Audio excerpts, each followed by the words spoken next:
Olá pessoal, mais uma semana com vocês nessa aula da Casa do Senhor a respeito do templo. Hoje é a nossa quinta aula, então só lembrando para que vocês compartilhem, para que mais pessoas possam acessar a Central das Escrituras e possam compartilhar de doutrinas tão importantes do Evangelho de Jesus Cristo. Ok? Então vamos à nossa aula de hoje. Nós vamos apresentar alguns PowerPoints e só lembrando, né, nossa quinta aula. Todos nós conhecemos essa escritura de Moisés 1:39, né, falando sobre qual é a obra de Deus.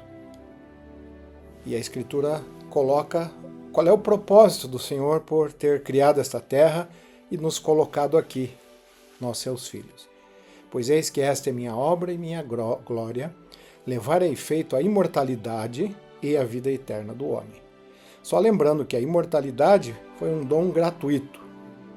Todos os que passarem por essa terra um dia vão ressuscitar e vão se tornar imortais. Mas a vida eterna precisa ser conquistada. E é isso que é o propósito do templo e do Evangelho de Jesus Cristo. No manual de instruções da igreja, né, no manual geral, lá no item 4.0, diz assim: como líder da igreja, você foi chamado por inspiração por meio dos servos autorizados do Salvador.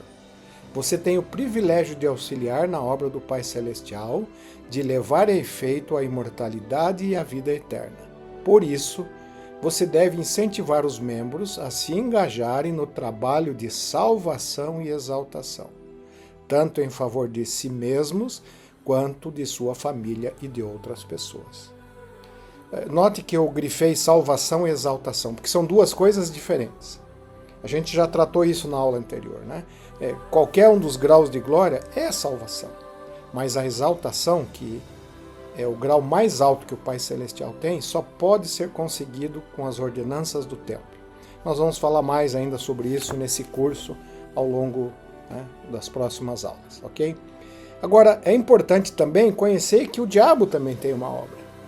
Muita gente pensa que o diabo não tem uma obra, ele tem. E lá em 2 Nef nós encontramos, né, Leí ensinando, e ele diz assim que a obra do diabo, né, pois ele procura tornar todos os homens tão miseráveis quanto ele próprio. Nós não sabemos quão miserável é o diabo, a gente só pode imaginar. Mas ele nunca vai ter um corpo, nunca vai ter filhos, nunca vai ter uma esposa. Na verdade, ele nunca vai ter progresso. Para ele é só trevas e destruição no final. Então, ele quer nos tornar tão miseráveis quanto ele, quanto o Pai Celestial quer nos dar o que ele tem de melhor, que é a exaltação. Ok? Então, nas capelas nós temos as ordenanças de salvação, né? O batismo nos leva ao reino celestial, mas não é a exaltação. A exaltação só pode ser obtida nos templos, quando recebemos as ordenanças de exaltação que são realizadas nos templos, ok? Então, de acordo com isso, nós precisamos lembrar do que o Salvador disse, falando da parábola das 10 virgens. Está lá registrado em Doutrina e Convênios, é uma visão que o profeta Joseph Smith restaurou. Ele dizia, nesse dia, o Salvador falando, né, nesse dia, quando eu vier em minha glória, cumprir-se-á a parábola de que falei concernente às 10 virgens. Pois aqueles que são prudentes e tiverem recebido a verdade, note que tem uma diferença aqui, né? Recebido a verdade e tomado o Santo Espírito por seu guia e não tiverem sido enganados. Em verdade vos digo que não serão cortados e lançados no fogo, mas suportarão o dia da vinda do Senhor. Lembra que, além de termos recebido a verdade e as ordenanças, temos que tomar o Santo Espírito como guia, para que a gente não seja enganado. Aqueles mais jovens talvez não percebam, né? Mas nós que temos um pouquinho mais de tempo nesta terra, a gente pode perceber como o mundo mudou e como Satanás tem usado as suas estratégias para tornar os homens tão miseráveis quanto ele. Então precisamos estar atentos, né? O mundo ensina só que o mundo não dá conta do que ensina. Isso quer dizer, ele ensina e se der tudo errado, azar é o teu. Enquanto que o Senhor está sempre de braços estendidos para nos elevar, nos apoiar e nos proporcionar que a gente possa um dia voltar à presença dele. Ok? Então, eu queria que cada um ponderasse algumas questões. O que o Salvador fez antes de ser crucificado? Quem lembra?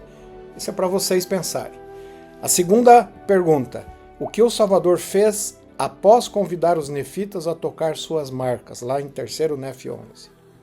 Ok? Espero que todos tenham acertado, né? Então, só relembrando. O Salvador, um pouco antes de ser crucificado, instituiu o sacramento. Ordenança sagrada que até hoje partilhamos cada domingo. E, logo após ele convidar os nefitas para tocar as marcas nas mãos, ele falou 13 vezes sobre o batismo. Só contar lá, se alguém quiser eu já contei. Uma coisa interessante, um parêntese aqui. Cada um daqueles que estavam lá tocaram as marcas da crucificação do Salvador. O impacto disso foi tão grande, que por 200 anos aproximadamente, mais ou menos 4 gerações, o povo permaneceu completamente justo. Olha a influência de tocar as marcas do Salvador. Eu quero dizer que o lugar mais próximo que a gente tem de tocar um pouco as marcas do Salvador é no templo. Ok? Continuando. Se fosse hoje, o Elde Bednar, ele falou isso. Se fosse hoje, o Senhor falaria das ordenanças do templo, que manifestam o poder de Deus e abrem as portas para o reino celestial. Então, olha a importância das ordenanças do templo. O Salvador mesmo instituiu o sacramento, falou do batismo para aquele povo que precisava, né? Aquele povo gritou Hosana, o Roshaná, né? Que significa salva-nos. E aí o Salvador disse, se vocês querem se salvar, precisam do batismo. Agora, se fosse hoje, o Salvador falaria das ordenanças do templo que pode nos levar de volta à exaltação no grau mais alto que o Pai Celestial tem para nos oferecer. Outras perguntas que são importantes para nós, membros da igreja. Qual ordenança eu preciso? Qual delas, daquelas essenciais para a exaltação, eu ainda não tenho? Né? São o batismo, para os homens o sacerdócio, as ordenanças do templo, o casamento celestial. Essas são as ordenanças de exaltação. E a segunda pergunta, tão importante quanto esta, qual ordenança meus antepassados precisam? Porque eles estão do outro lado do véu, aguardando que algum dos seus antepassados, muitos deles, aguardando que seus antepassados façam as ordenanças por ele. E é por isso que existem tantos templos, estão sendo construídos tantos templos. E olha, esse vai ser o grande trabalho do milênio. 1000 anos onde nós vamos poder fazer todas as ordenanças que são necessárias para todos os nossos antepassados. A responsabilidade será deles de aceitar ou não essas ordenanças e os convênios que são relativos a essas ordenanças, ok? Na sequência, o presidente Monson, ele disse, até que vocês tenham entrado na casa do Senhor e recebido todas as bênçãos que os aguardam ali, não terão obtido tudo o que a igreja tem a oferecer. As bênçãos mais importantes e sublimes de nossa condição de membros da igreja são as que recebemos nos templos de Deus. Olha que importante essa declaração, irmãos, a respeito do templo por um profeta de Deus. Para a gente entender um pouquinho a doutrina do trabalho vicário e do trabalho do templo, a gente precisa voltar ao profeta Malaquias. Conhecida nossa essa escritura. Interessante que esse profeta foi o último profeta que temos registro no Velho Testamento, e depois dele só o Salvador Jesus Cristo, João Batista e o Salvador Jesus Cristo. Então ele foi o último, e são os últimos versos que temos registrados. E ela é tão importante que o Salvador a citou aos nefitas quando ele esteve nas Américas, porque quando os nefitas migraram para as Américas, o profeta Malaquias ainda não existia. Era um outro profeta na época deles. Malaquias veio depois. mais ou menos 400 anos antes do Salvador Jesus Cristo. E também o anjo Moroni repetiu ela ao profeta Joseph Smith. Então, lá em Malaquias a gente encontra: eis que vos envia o profeta Elias, antes que venha o grande e terrível dia do Senhor. E ele converterá o coração dos pais aos filhos e o coração dos filhos a seus pais, para que eu não venha e fira a terra com maldição. Ela fica mais clara quando a gente vê em Doutrina e Convênios como o anjo Moroni citou essa escritura. Ele diz: eis que vos revelarei o sacerdócio pela mão de Elias o profeta, antes da vinda do grande e terrível dia do Senhor. Irmãos, a gente sabe que o profeta Elias já veio. Nós vamos falar mais sobre isso também. E ele diz: ele plantará no coração dos filhos. Quem são os filhos? Somos nós, irmãos. As promessas feitas a quem? Aos pais. Foi prometido aos nossos antepassados que viveram numa época em que o evangelho não estava na terra, que nós providenciaríamos por eles essas ordenanças. E a Escritura continua: e o coração dos filhos, o nosso coração, voltar-se-ia para nossos pais. E é importante, irmãos, todos os que já fizeram um pouquinho da história familiar, buscaram seus antepassados, é uma coisa tão gostosa que realmente toca o nosso coração. E aí a Escritura, no final, ela tem uma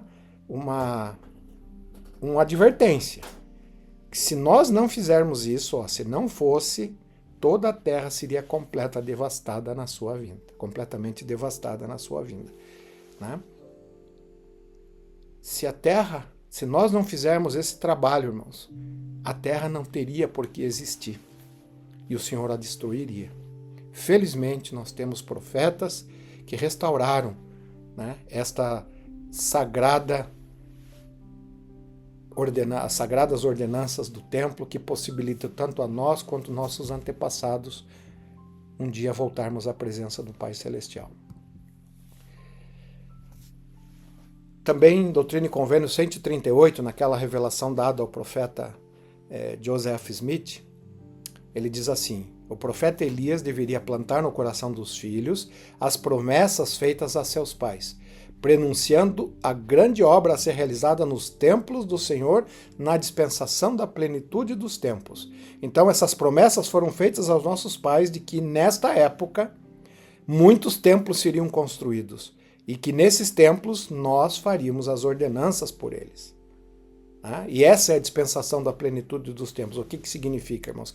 Essa é a dispensação última do Evangelho e é a dispensação onde todas as ordenanças estarão disponíveis tanto para vivos quanto para os que já se passaram desta vida, para a redenção dos mortos. E o selamento dos filhos aos pais, a fim de que a terra toda não fosse ferida com uma maldição e totalmente destruída na sua vinda. Olha que importante que são as ordenanças do templo e a importância de nós buscarmos os nossos antepassados, ok? E lá em Obadias, eu gosto muito dessa escritura, porque quando nós vamos ao templo, nós nos tornamos salvadores no Monte Sião. E Obadias, esse profeta, ele faz essa profecia aqui. Nos últimos dias, muitos salvadores no Monte Sião seriam levantados. E todos nós que vamos ao templo e levamos os nomes dos nossos antepassados, estamos nos tornando salvadores no Monte Sião. Monte Sião aqui é uma representação do templo, ok? Então, quando vamos ao templo, nos tornamos um pouquinho salvadores, fazemos um pouquinho do que o Salvador fez por nós. Vicariamente, ele expiou pelos nossos pecados e nós também, vicariamente, ajudamos na salvação dos nossos antepassados que estão do outro lado do véu e que aceitaram o Evangelho de Jesus Cristo a eles apresentado lá. Ok? Então, eu gosto muito dessa gravura, que mostra uma família eterna, e esse é o propósito dos templos: providenciar as ordenanças salvadoras para os nossos antepassados e providenciar que eles todos sejam selados até que toda a obra se completa. Ok? Irmãos, uma coisa importante dos templos são os convênios.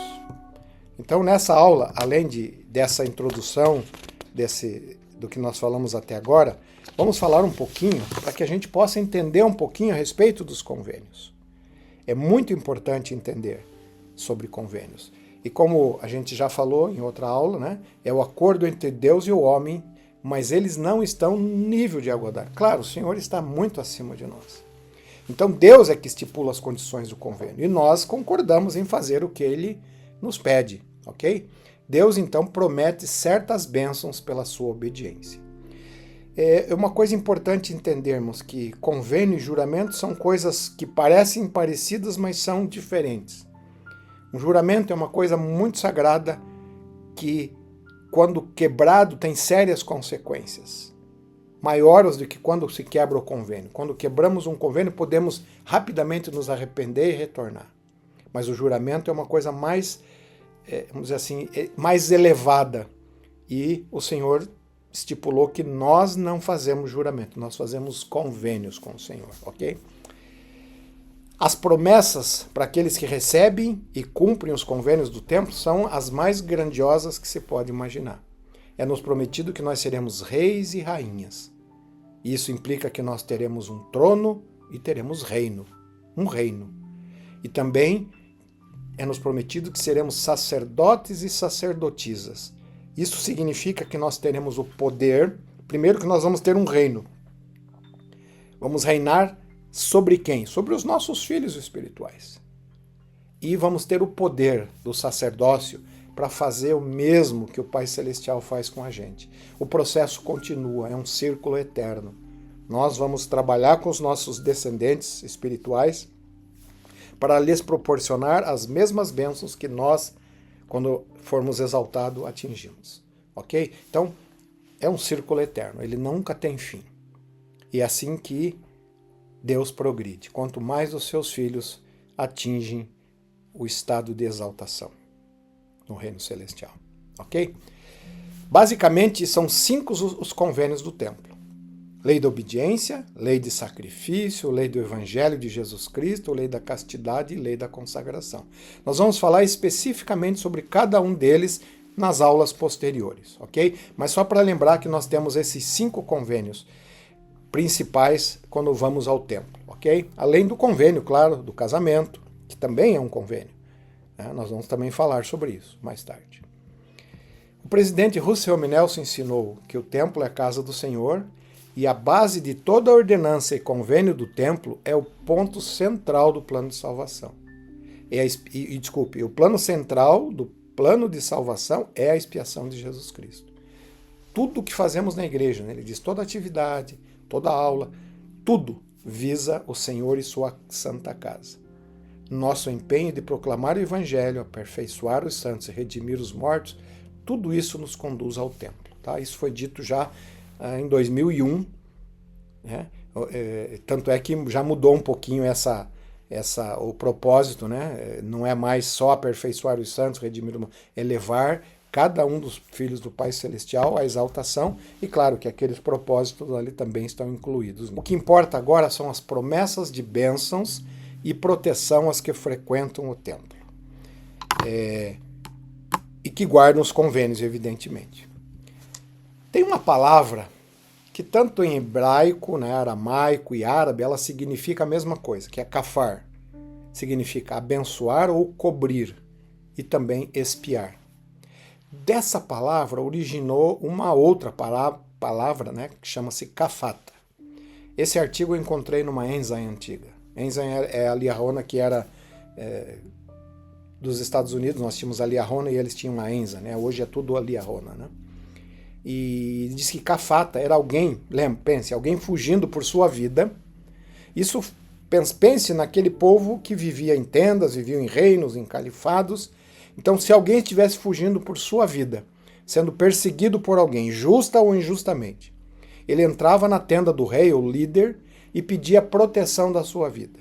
O rei, então, ouvia a demanda, e se o rei achasse justo que ele precisava proteção, ele simbolicamente colocava a capa dele sobre esta pessoa. E ao colocar a capa sobre essa pessoa, ninguém poderia fazer nenhum mal a esta pessoa.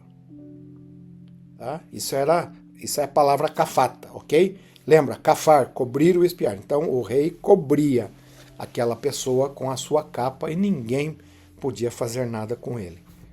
Irmãos, quando vamos ao templo, é como se o Salvador estivesse colocando a sua capa protetora sobre nós. Olha o que diz em Doutrina e Convênios 109, 22, 25 a 28. São promessas aqueles que vão à casa do Senhor, e que os teus servos saiam dessa casa armados de teu poder, que teu nome esteja sobre eles e tua glória ao redor deles, e que teus anjos o guardem. Que arma alguma formada contra eles prospere, e que o que cavar uma cova para eles, nela caia ele mesmo. Que nenhuma combinação iníqua tenha o poder de levantar-se e prevalecer contra teu povo, sobre quem se colocará o teu nome nesta casa. Olha que bênçãos grandiosas quando vamos ao templo, né? Eu resumo elas em 4 principais. Vamos sair armados com o poder de Deus. Que poder é esse, irmãos? O poder de enfrentar a tentação e o mal de maneira mais eficiente, mais efetiva. Lembra a capa protetora do Salvador? É como se o nome dele estará sobre nós, né? A capa dele protetora. E se guardarmos os convênios, Satanás não terá poder sobre nós. A glória dele é ao nosso redor. E o que eu mais gosto, anjos nos protegerão. Ele vai colocar os seus anjos aos nossos cuidados. Eu gostaria de passar um videozinho do Elder Holland falando sobre os anjos. Eu não achei ele em português, então ele está com legenda. Então me desculpe não estar em português, mas vai dar para a gente entender um pouquinho. Então vamos ver esse vídeo falando sobre os anjos. E lembre, o Senhor vai colocar esses anjos aos nossos cuidados.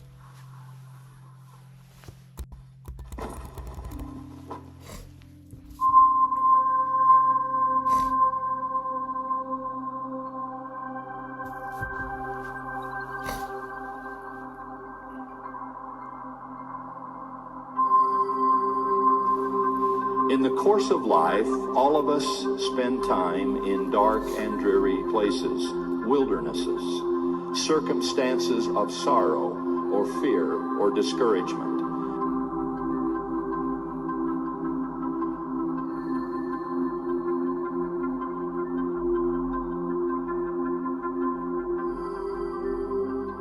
But I testify that angels are still sent to help us, even as they were sent to help Adam and Eve, to help the prophets, and indeed to help the Savior of the world himself. Usually such beings are not seen. Sometimes they are. But seen or unseen, they are always near. Sometimes their assignments are very grand and have significance for the whole world. Sometimes the messages are more private. Occasionally the angelic purpose is to warn. But most often it is to comfort, to provide some form of merciful attention, guidance in difficult times.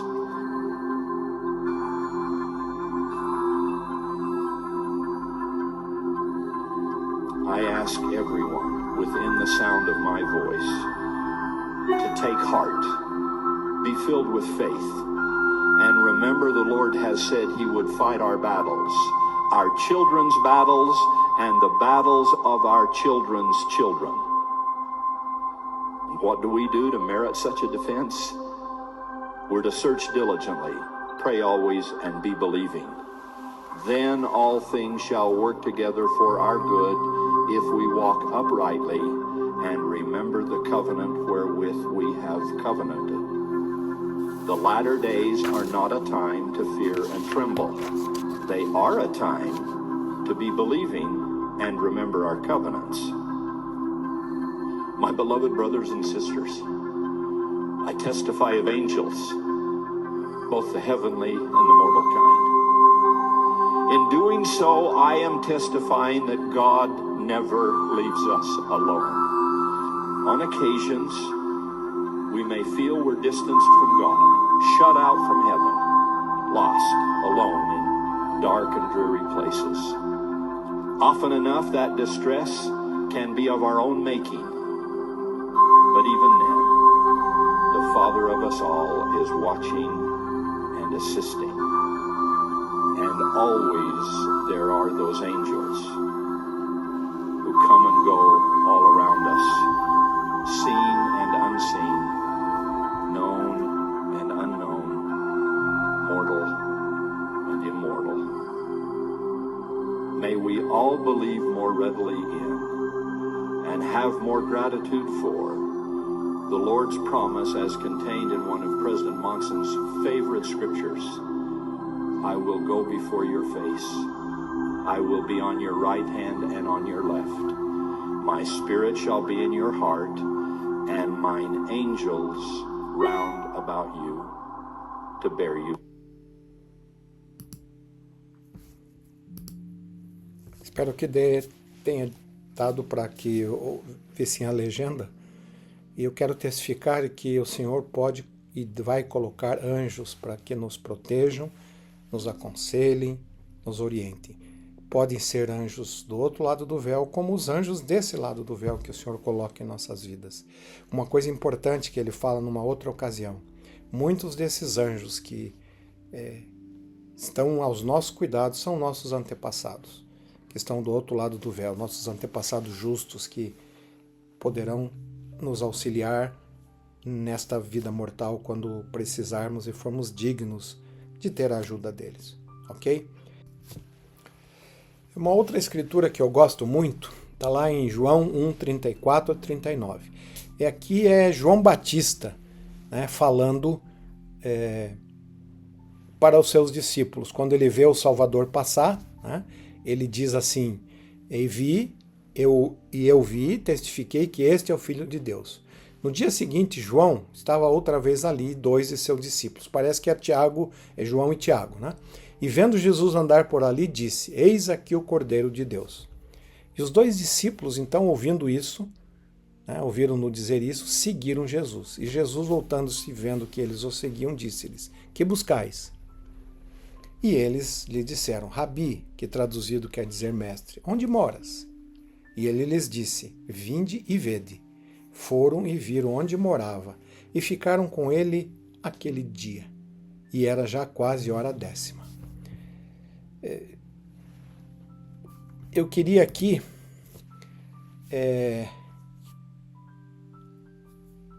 afirmar que o lugar mais propício para passarmos um dia com o Salvador é quando vamos ao templo, porque lá é a casa dele. Lá onde ele mora, não é simbolicamente, né? Ele pode visitar as suas casas quando ele quiser. Então, por isso a importância de irmos ao templo. Vinde e vede, vamos ao templo, tanto por nós quanto por nossos antepassados. E é no templo que nós podemos receber todas as ordenanças salvadoras para nós e nossos antepassados. Ok? Então, pondere sobre isso. Se pudesse passar um dia com o Salvador, como você se sentiria? Irmãos, tudo isso só é possível graças à expiação de Jesus Cristo. Tem uma escritura que eu gosto muito, que está lá em Isaías, que praticamente ele fala a respeito da expiação de uma maneira bem reduzida, mas que demonstra tudo sobre a expiação. E está lá em Isaías capítulo 22, do 22 ao 25. Diz assim: porei a chave da casa de Davi sobre o seu ombro. Essa chave da casa de Davi, irmãos, é o poder da expiação do Salvador Jesus Cristo. Ele é o cabeça da casa de Davi. Apesar de ser um descendente de Davi, né, o Salvador Jesus Cristo é também conhecido como vamos dizer assim, o líder da casa de Davi. E essa chave, irmãos, que tem o poder de abrir, como ele diz ali, abrirá e ninguém fechará. A chave do poder selador. A chave de proporcionar a expiação a todos os que o aceitarem e cumprirem com os requisitos. E depois ele fala ali, pregá-lo-ei com um prego no lugar firme. Todos nós sabemos, né, que o Salvador foi pregado um prego na palma, e eles ficaram com medo que dilacerasse a carne e escapasse a mão. Eles pregaram um prego no pulso do Salvador. Então esse prego no pulso é chamado de o prego no lugar firme ou prego no lugar seguro. Tá? E vamos lá para o fim. Ali depois fala um pouquinho sobre os utensílios do templo, mas o final que é interessante. Naquele dia, diz o Senhor dos Exércitos, o prego pregado em lugar firme será tirado, e será cortado, e cairá. Está falando quando o Salvador completar a sua expiação, quando ele for tirado da cruz e ressuscitado. O prego será cortado e cairá, e a carga que nele está será destruída. Que carga é essa, irmãos? São os nossos pecados, os nossos pesares, as nossas aflições. Tudo que foi colocado sobre os ombros do Salvador será destruído por causa da expiação. Ele pagou o preço que a justiça exigia pelos nossos pecados. E mais do que isso, né? Ele pagou o preço também para poder nos levar de volta à presença do Pai Celestial, se virmos a Ele e formos fiéis aos nossos convênios. Ok? Então, essa escritura, ela finaliza a nossa aula de hoje, porque a gente nunca pode esquecer que é graças à expiação do Salvador Jesus Cristo é que um dia poderemos voltar à presença do Pai Celestial. Ok? Então, encerramos essa aula de hoje, pedimos para que vocês compartilhem, se tiverem dúvidas, podem fazer perguntas de alguma maneira. Eu vou na próxima aula, talvez eu coloque aqui o e-mail, o WhatsApp, para que vocês possam, se tiver alguma pergunta ou algum comentário. E lembrando que na próxima aula vamos destrinchar um pouco mais sobre os convênios do templo, ok? Não todos os convênios, mas vamos falar de uma maneira abrangente sobre os convênios e no futuro vamos falar sobre cada um dos convênios, ok? Então, obrigado por estarem conosco e até a próxima.